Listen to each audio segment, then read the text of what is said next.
I hope you like the Christmas tree. Today, I want to talk to you about something which is incredibly important when it comes to not only getting in the best shape you can, but to actually help improve your relationship, your career, your friendships, everything like that. And it's the topic of mental toughness or mental resilience, whatever you kind of like to use. They're kind of intertwined / the same thing. And the questions I want to ask you, and for me that I've been asking myself, and it's something which I have felt that there's certain aspects I'm going to talk about which I think I'm very good at or got better at, and there's certain things that I definitely need to improve, and I'm very self-aware of that. And this, firstly, the question I want you to ask yourself is like, how much do you let something affect you? Like, how much does it change your behaviors, and how long does it impact you for? I've been coaching now in the fitness and health space for 14 and a half to 15 years. And I've obviously worked with hundreds and hundreds of people over the course of time. And to put some examples of where this occurs is like, when something bothers you, or a stressful environment, or something like anything that's pissed you off, like, does it impact what you do and how you think, and how long does it for? Like, some people will be put in a mood simply because there's been traffic. Like, they're sitting in traffic, or like this, something happened to me a while back, or that I was aware of happening. Like, someone I was playing golf with was so pissed off that the group in front was slow that it was pretty much ruining his golf round. Like, things like that. Like, when your partner pisses you off, or says something, or work, like something might have happened at work, or someone has pissed you off at work, how long does it put you in a bad mood for? And this really is like how adaptable, Hormozi talks about this, how adaptable does something happen, like, are we to that situation?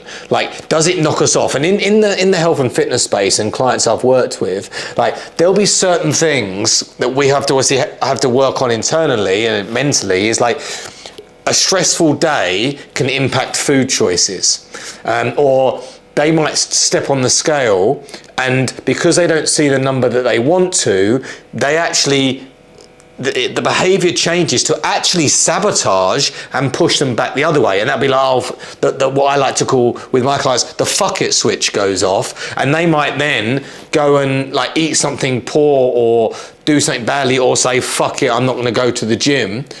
And a negative impact on what is, in their eyes, a negative outcome, that the negative behavior now as a result of seeing that pushes them back further the opposite way than where they ultimately want to go, and obviously have to go. They're not just going to give up on the health and fitness, but it can knock them back a step, where other people that are generally more successful in this will be like, that spurs them on to then do better, because they want to see the better number. Not that the scale weight, obviously a whole different topic, the scale weight isn't a great metric anyway in the short term, if fat loss was the goal. But how does this impact us? How long does it impact us for? And how does it affect our actual behaviors? Other examples, if you have a bit of an argument with your other half, like, how long are you in a mood for? Like, is it 1 or 2 days of that awkward silence with each other, or not really being not really being, or being off with them, say? Like, how long does it take you to return to baseline? Ultimately, whether that be those little things, like someone's pissed you off at work, little things like I mentioned, the traffic, like, these are things that ultimately are all down to really our mental resilience. I'm a firm believer in terms of, it's not necessarily what actually happens to you, it really is how you respond to it, and how you actually perceive the situation. Like, when we think about stress, we can probably all think of people, and it might be you, that are quite stressy people. They they let stress impact them a bit more, and a lot of maybe quite small things to some people do really become or are deemed a very highly stressful thing to others. So, you know, look at people that, you know, get a little bit stressed if they might be a minute late, or, you know, the traffic example. And then there's people that literally at the moment, as the world is going on right now, that have bombs flying over their home. Like, that's real stress, not knowing if 1 second your whole house is going to be blown up and you will die. Like, stress is realistically how you perceive a situation. It's not necessarily the situation. And that's why some things can be highly stressful for some that wouldn't even be deemed in any way a stressful thing to other people. And this all comes down to obviously our mindset. I'm not trying to turn this into a mindset talk, but when we are looking to be successful with things, it is so much down to our mental resilience. When it's changing your body, when it's trying to progress with your career, whatever it might be, it really is going to come down to, like, how resilient are we? What are we able to deal with without letting it affect us?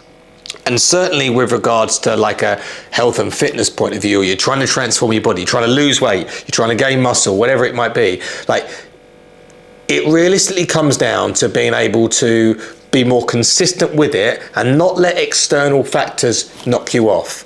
Like, what I am good at myself personally is, if I'm stressed, if I've had maybe an argument with my partner, I look at the gym as a positive thing that's going to really help me let off some steam, think a bit more clearly, and then, like, so that is a coping mechanism, which is obviously a positive one, which I would use. If I jump on the scale and I see a number, I've put on some weight because I've had, you know, a bit of an indulgent weekend, one thing I will never do is think, oh, fuck it, then I'll not bother. And then maybe the whole week turns into being a bit of a write-off, and then it takes you 1 or 2 weeks to get back on track. I have a lot of clients I've worked with over the course of time that obviously that is the way that they are, and we're trying to transition into not doing that. And that obviously, as a byproduct, really helps their results.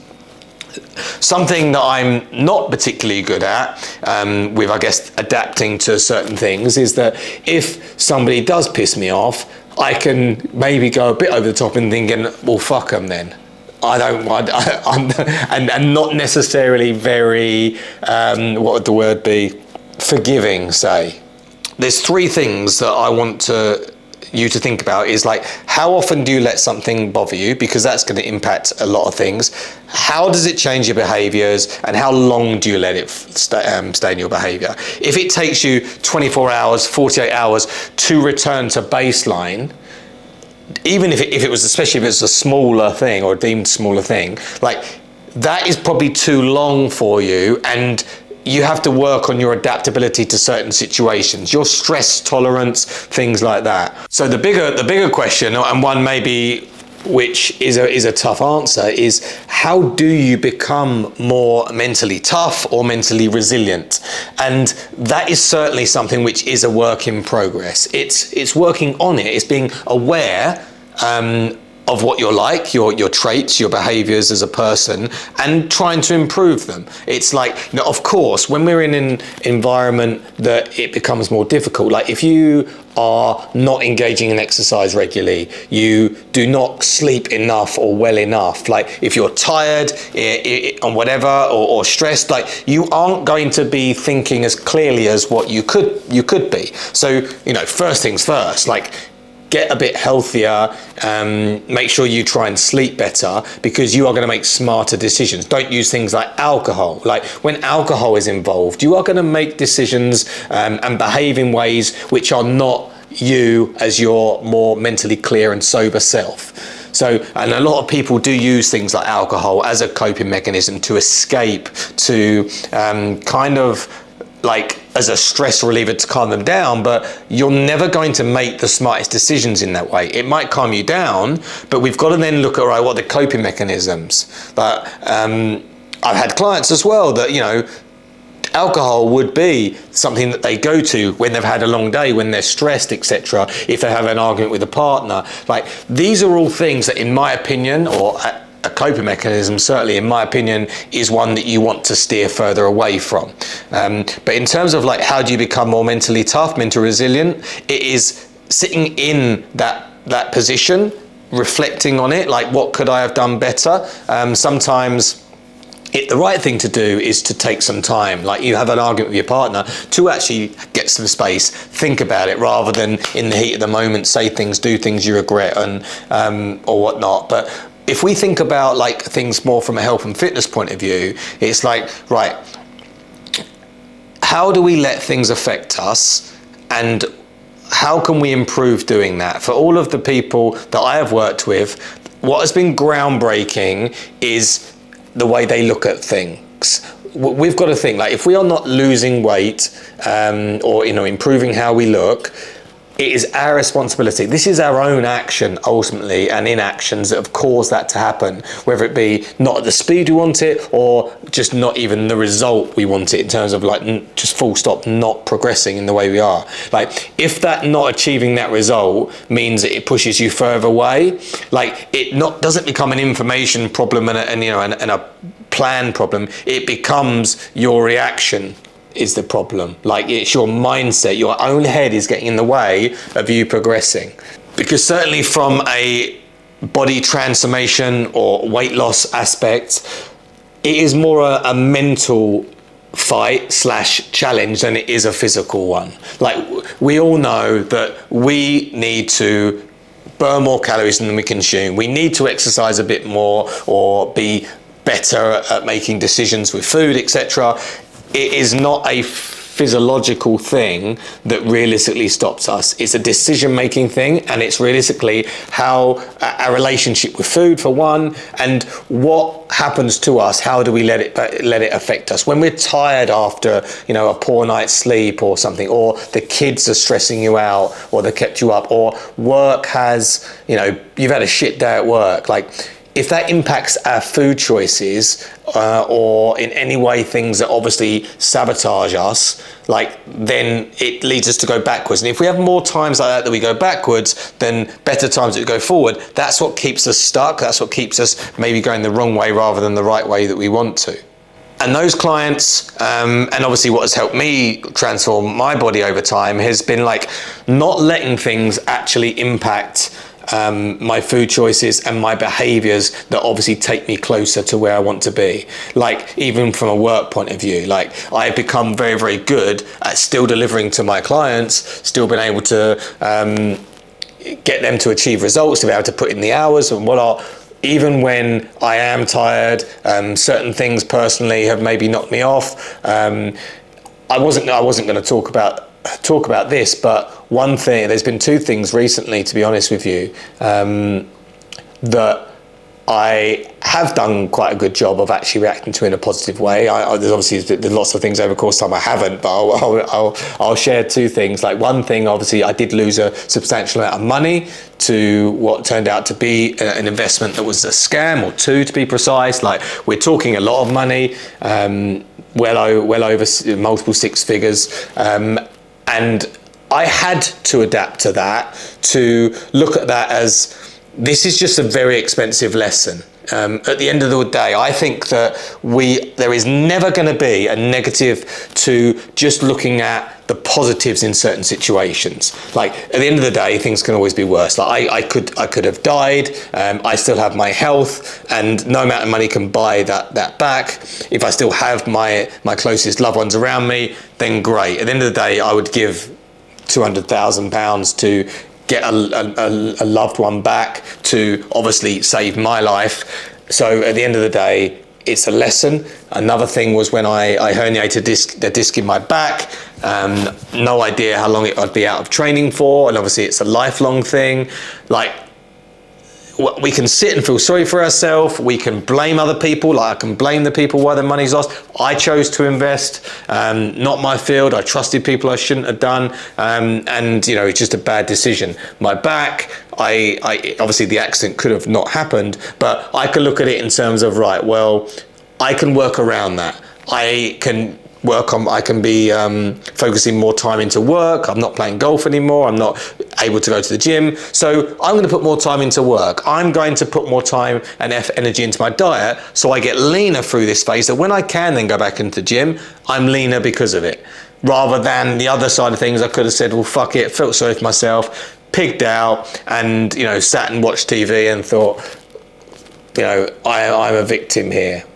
Where I turned it into a positive thing. Luckily for me, within a month, I was back exercising again, back playing golf. But realistically, like, the last thing I want to leave you with is, like, it really does come down to just our reaction to things, and the fact that it's not about, like I said earlier, it's not about what happens to you, it's about how you respond.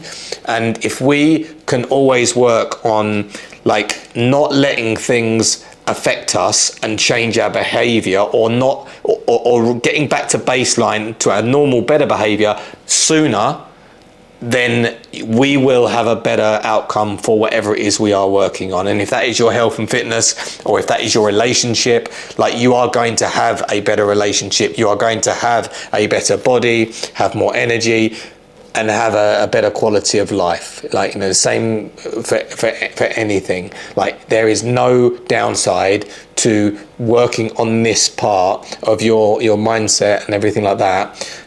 So it's realistically something that, if you want to get a better out of any area of your life, it should and needs to be something that you think about and you try to be better with. I'll leave you with that. Hopefully that's been some, like, thought-provoking conversation or subject, and I would hope it's helped. Thanks again.